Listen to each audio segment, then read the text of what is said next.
presentation today. My presentation is going to be on the future of community risk reduction, and at this time we'll be discussing what community risk reduction is, how we can implement it in our communities, the future of the fire service, as well as the future of community risk reduction in our communities and in the fire service.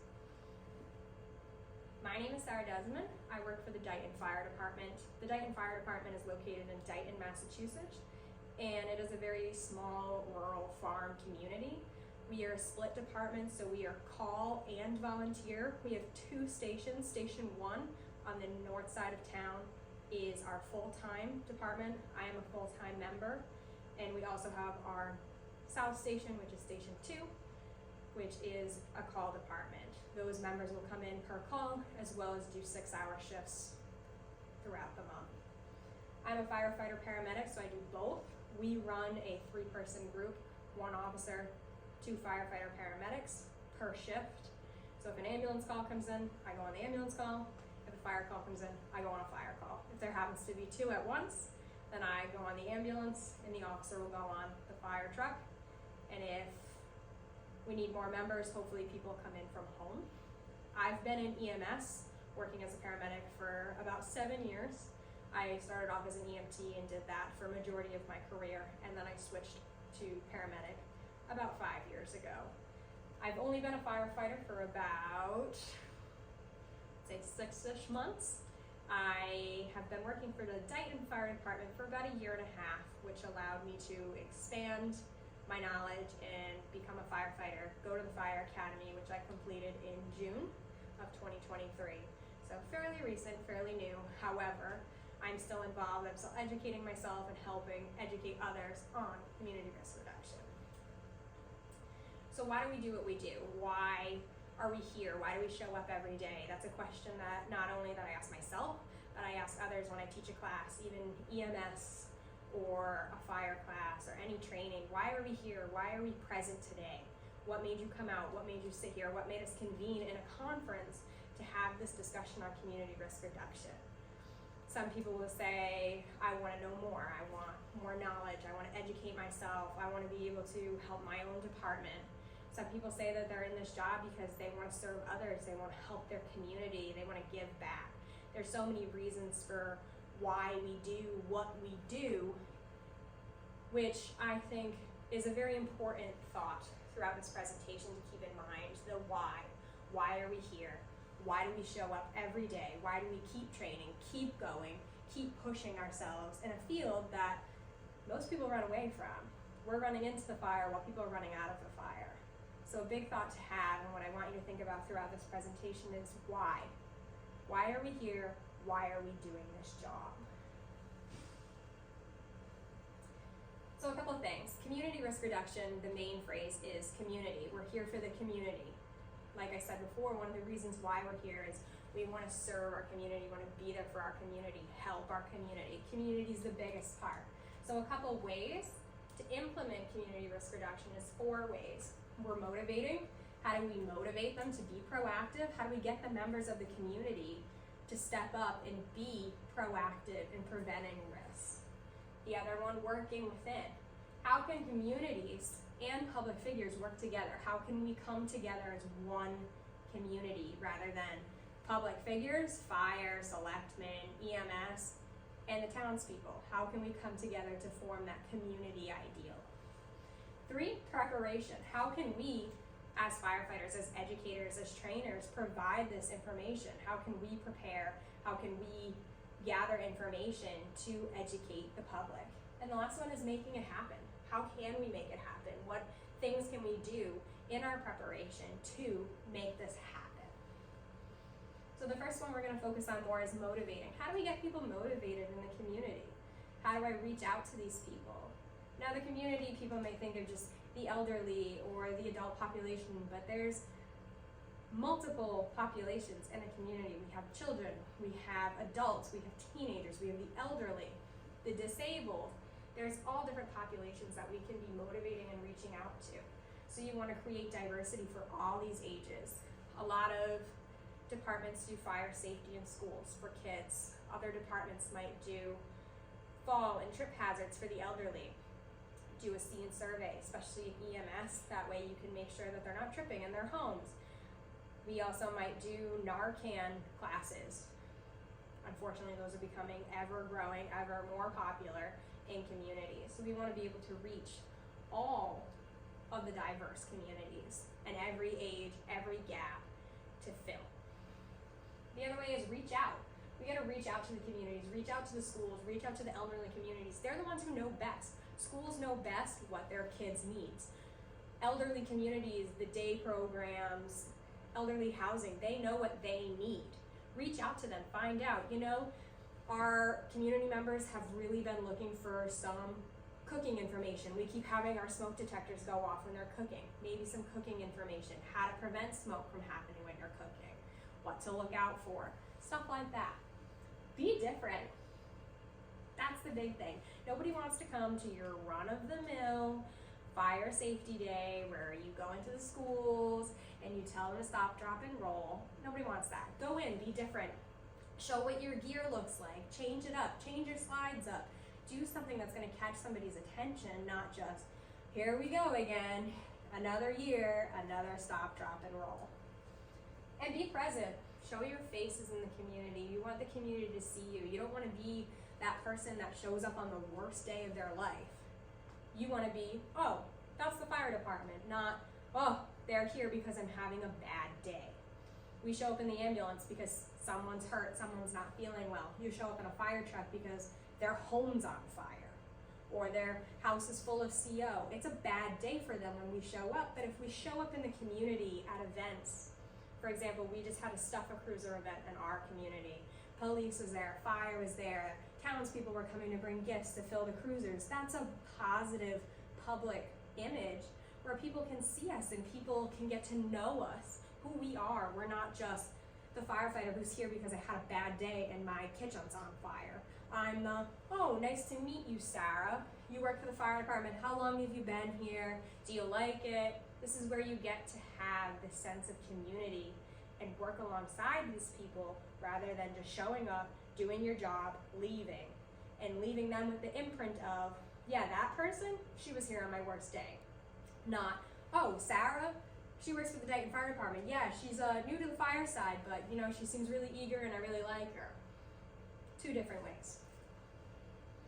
Working within. So working within the community, like I just said, we want to be a public face. We want to be out there. We want to show ourselves. You want to create a community, whether you're a small town, where I'm from, or you're a big city department. You need to work as a community. So you need to come together. We've kind of already hit on this. You want to come together as one. You want to be together, work together to form a bond. A community can only focus and work if we're all working together. Again, being present. You want to show up for the small stuff. Show up for the town gatherings. Just be there.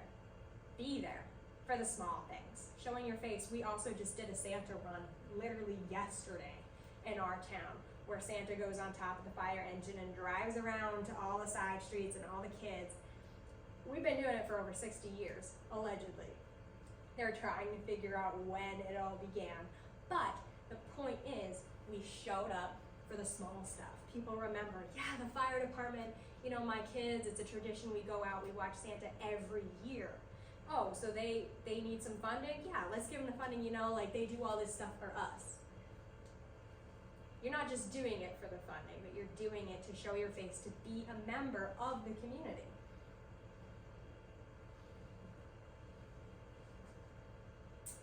Preparation and making it happen. So 3 and 4 are kind of clumped together because in order to make it happen, you have to be prepared.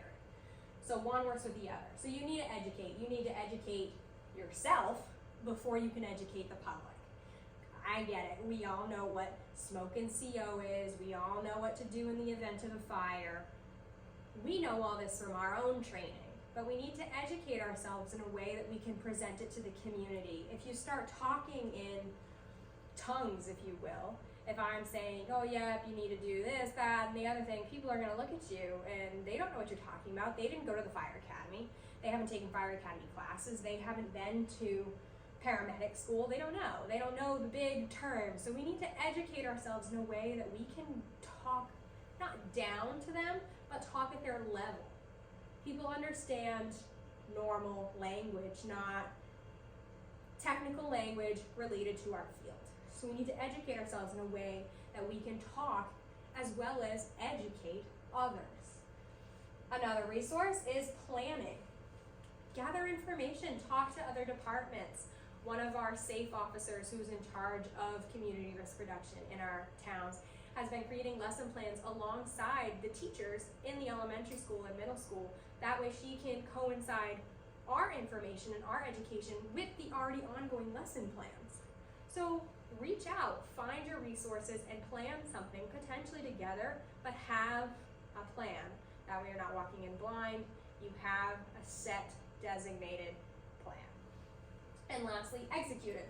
Schedule it, work with people, what works best. You know, you can do specific time of year, October's Fire Safety Month, so you can do your stuff then, or you know, the winter months, maybe go out to the elderly communities or host an elderly event for space heaters. Not everyone can afford heat, so they might be trying to make ends meet by leaving stoves on, and that's when we can come together as a community to discuss the hazards to prevent those risks from happening. So executing education, what's the benefit of education? The benefit of education is basically to prevent loss of life and loss of property. That's why we're doing this. That's the why. Why are we educating the community? Because we want to prevent either loss of their life or loss of their home, loss of their property.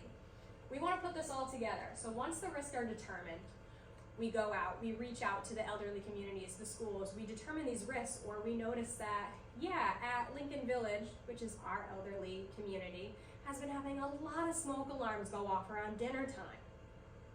That's weird, right? You know, like last week I went, the week before I went, it's not their system. You know, maybe we need to talk to the residents about some cooking safety, especially with the holidays coming up. Gather that information and create equipment, a plan, and personnel.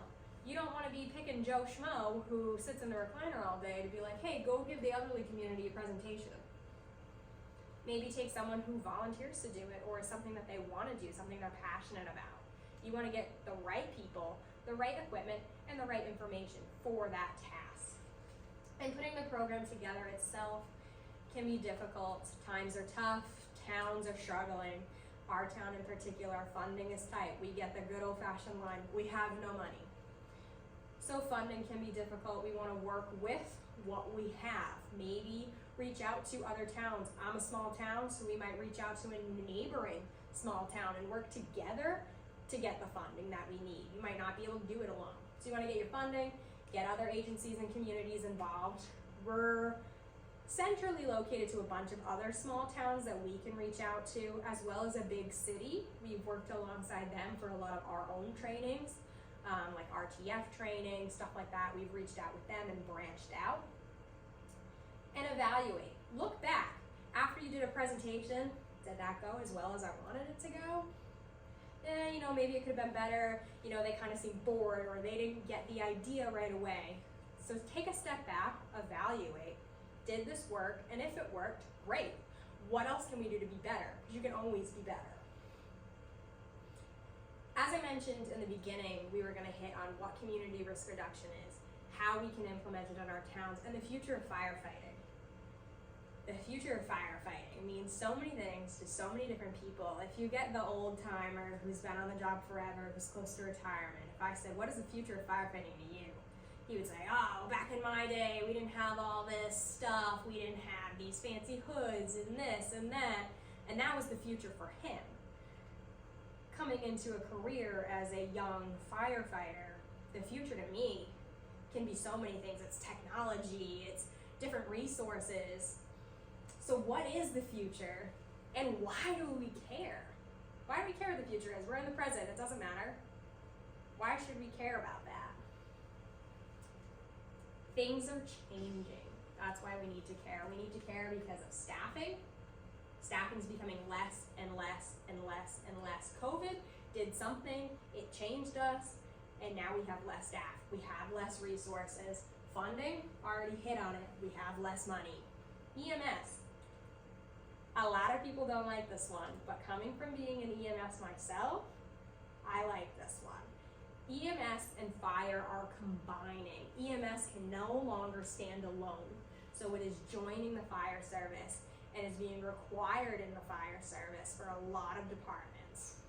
Our department, you have to be a paramedic in order to be full-time. A couple of years ago, that wasn't the standard. Now, it's the standard because EMS is approaching and coming into the fire service. Training. How we do the job is changing. If you talk to those old timers and say, yeah, you know, and when I came out of the fire academy, I said, yeah, we did this today. We did saving ourselves and RIT training. And they looked at me and they're like, back in my day, we didn't have that. We didn't need it. You can beg to differ. You can have your opinions, but training is changing. How we do our job is changing. Are we running into buildings anymore? No, we might sit back. We might not go into that building. How are we approaching this fire? How are you approaching this search is different. How are we approaching vehicles? Vehicle fires. Now we have electric vehicles. Didn't have those 20 years ago. Something to think about. How we do our job and how we train for this job is changing. This goes along with the technology. Technology has increased. We have thermal imaging cameras that are teeny tiny that can go on our coats. Didn't have those a couple years ago. And the culture. People can say what they want to say about the fire service. And the culture is relatively the same, but it's also changing. We are changing, we're growing, we're adapting. As a female firefighter, 10, 15 years ago, I would have gotten a lot of flack for standing up here today. But the culture has changed and opened to me being here. Me standing here, you know, before women don't belong in this job, they can't do this job. Well, we can, and we are. With these changes come problems. Staffing. We can't staff trucks, means less firefighters on scene, means less resources, less abilities. EMS takeover. In our department, if an ambulance is out and a fire call comes in, you have one firefighter on that engine and you don't know what else you're getting. That's a little scary. Funding. Funding always comes up. Less money, less resources, less availability. Towns around us aren't able to pay what they want to be able to pay, so they're not getting the staff. One domino is into the other. And technology. If we don't have the funding, we might not be able to afford the technology. We may not be able to get those resources. We might not be able to have that training facility. One domino is into the other as the future is changing. So why should we care? What's the point? Here's our why once again. Why should I care about the future? You know, you can say, oh, I'm just a firefighter. Why should I care about the future? That's not my problem. Or you might be a chief. This is your problem. It's also your firefighter's problem too, because it's their job. At the end of the day, we show up. This is our why. Remember, why do we show up? We show up at the end of the day. We show up when it gets hard. We show up when we don't have the funding. We show up anyway, because if we didn't, who would? Who would show up? Who would be here? We educate ourselves on the risks. We know. We don't have enough staff. Let's adapt. We don't have the equipment. That's okay. We have this. We train. We adapt. We grow. That's what the fire service is. No one fire is the same. I'm not going to walk into a fire and be like, yep, that's type A fire. Nope. Fire doesn't read the textbook. Fire didn't go to your fire academy class. And that's the best part about this job, is we are able to walk into a situation and adapt. We're able to look at something and say, oh, that's not going to work today, but let's try this. Oh, we don't have enough staff today, so we can't fight the fire. Sorry. No. We show up, we adapt, and we go on. That's why we care.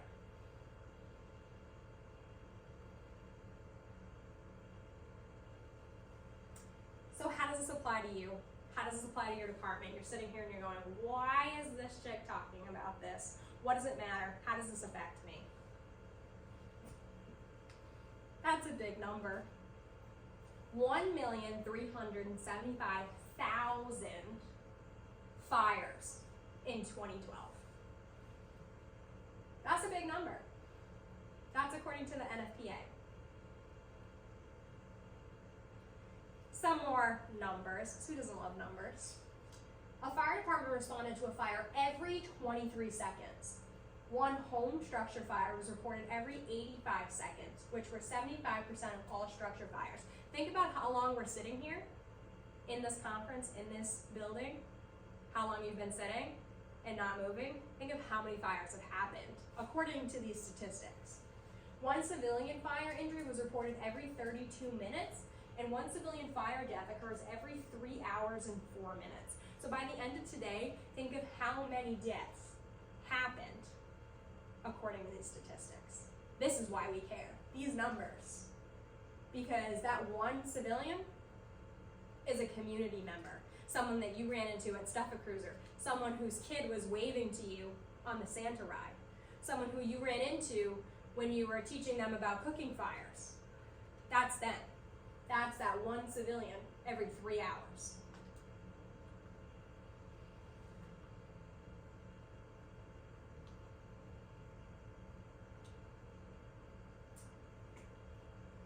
So you and your department. The NFPA additionally stated that in recent years, those statistics decreased.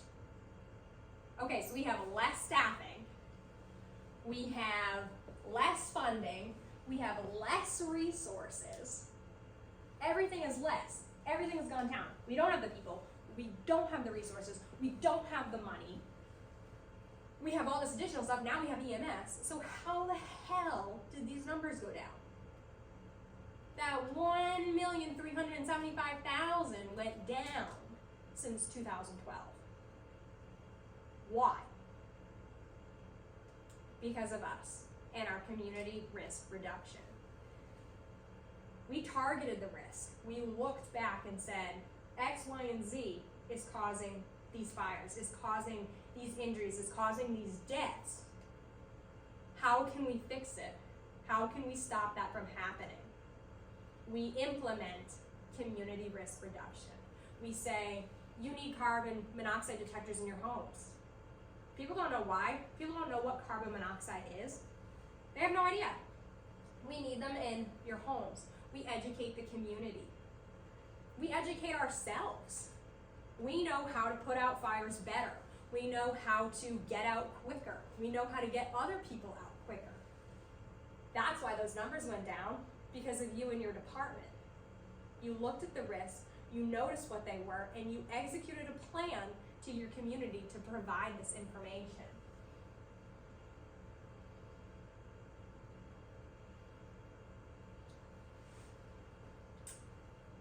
Of course, we have to have a quote.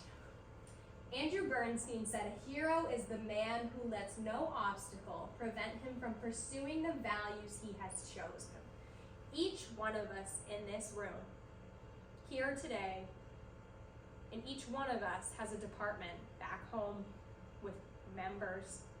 Each one of us made a choice to serve our community, to be there on somebody's worst day and show up, no matter what. No matter if we have the people or the money or the fancy new technology, we made a choice to show up. Man or woman, we show up. And that's what this is all about. That's the why. Because at the end of the day, we show up for our community, whether that's on their worst day, a random Monday at the elderly community to check blood pressures, or a fire. We show up. No matter what, we are there. And we are there to help prevent these from happening with community risk reduction.